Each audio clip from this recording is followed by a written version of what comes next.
by visual predators hunting these animals as they are trying to hide during the day, natural selection is acting on wing color such that over time, as the bark became darker, the darker individuals were favored and therefore left more offspring, which carried alleles for the dark coloration, and dark coloration spread through the population. Now, this example of the peppered moth is a famous one because at the time it was published, it was considered to be the first conclusively demonstrated example of natural selection occurring in a wild population. I must tell you, however, that this example is also a bit infamous nowadays, because in recent years it's been suggested that Kettlewell actually might not have done this experiment as neatly as he could. Specifically, it appears that Kettlewell didn't actually just release these moths. In fact, he said this. He didn't just release them into the environment. He actually attached them to the bark. I mean, he had to know where they were. He had to count them, so he'd take a bunch of moths and he'd stick them on tree trunks. And this is problematic because the moths weren't choosing where to land. Kettlewell was choosing where to land. So a number of people have argued that this was a very poorly conducted experiment and argued that, in fact, Kettlewell at the time overinterpreted his results, specifically because he and the geneticists who were interested in his work really wanted to support natural selection. In fact, one leading evolutionary biologist now has quipped that Kettlewell's work could never be published today.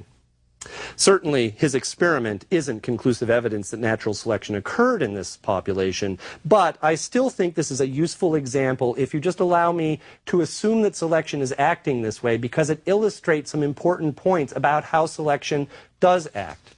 And those points are what I want to address now.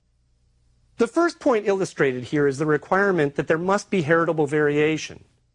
If we had started out with a population of moths that were all white, and there was no variation, there were no dark-colored individuals, then we wouldn't predict that population to respond to natural selection, because there were no dark individuals to be favored.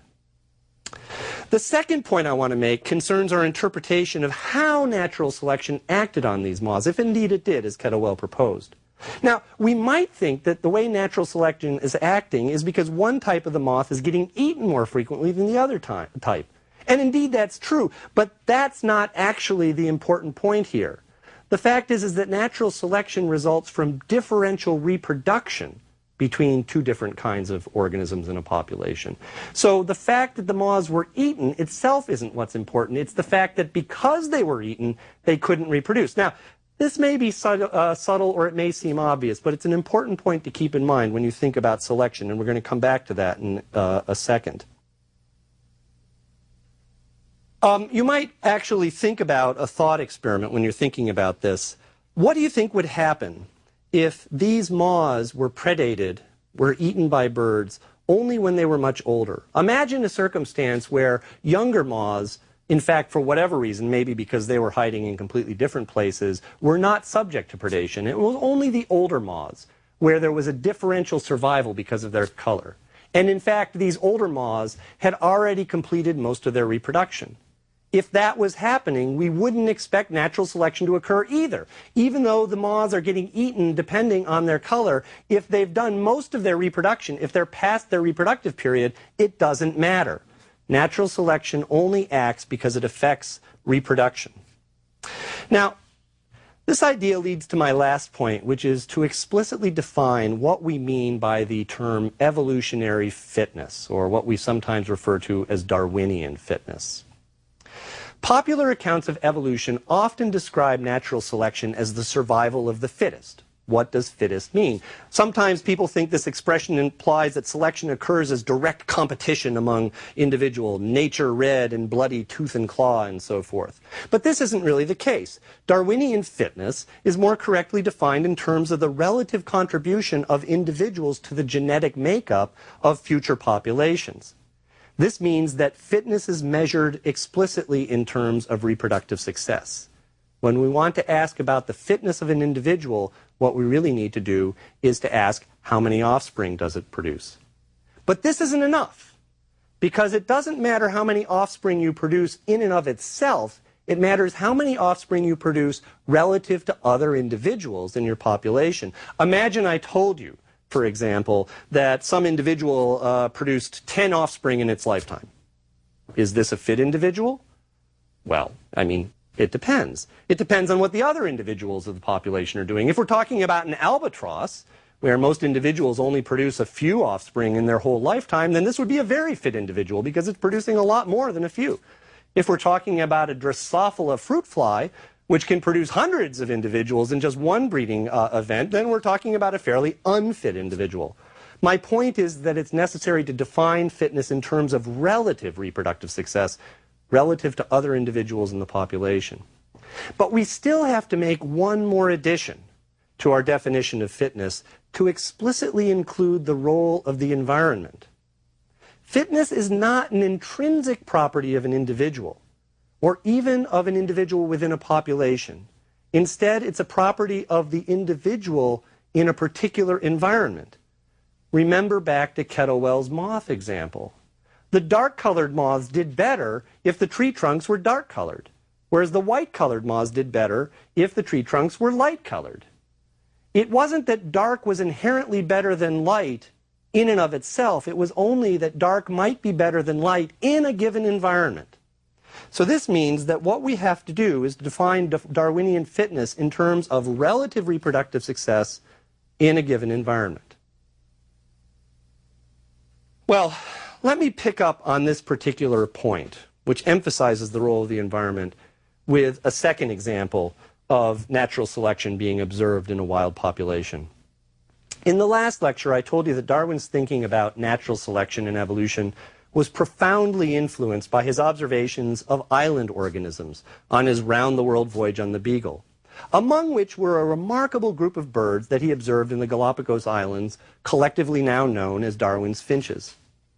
One of the best studied examples of natural selection occurring in the wild comes from the work of Peter Grant and Rosemary Grant at Princeton University, who have been studying one species of Darwin's finch for over 3 decades now.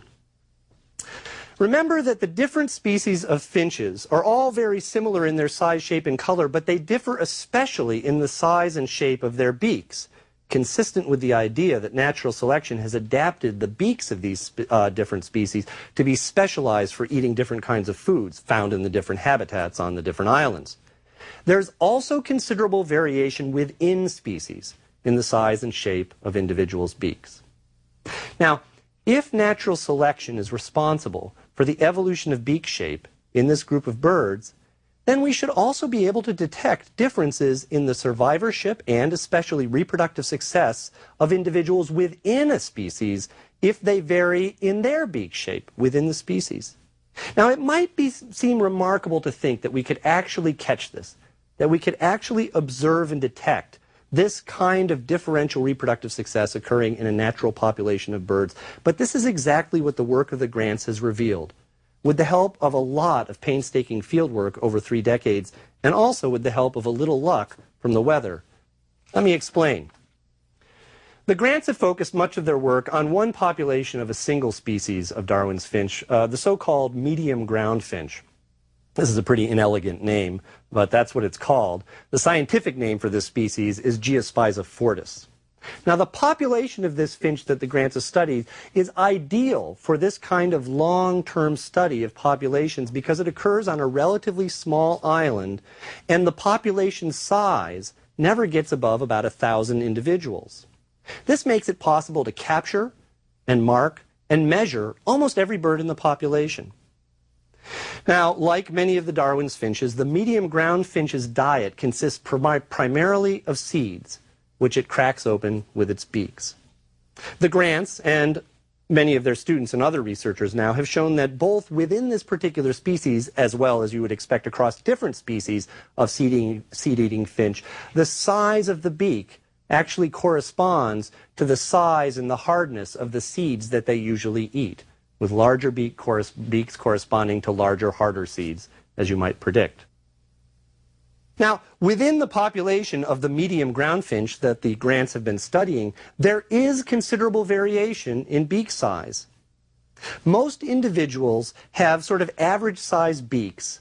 These beaks would be, if you measured them from the top to the bottom, about 9.5 millimeters deep. Depth is what is often measured when you're measuring beak sizes in birds because it's a convenient measure of the overall size of the structure.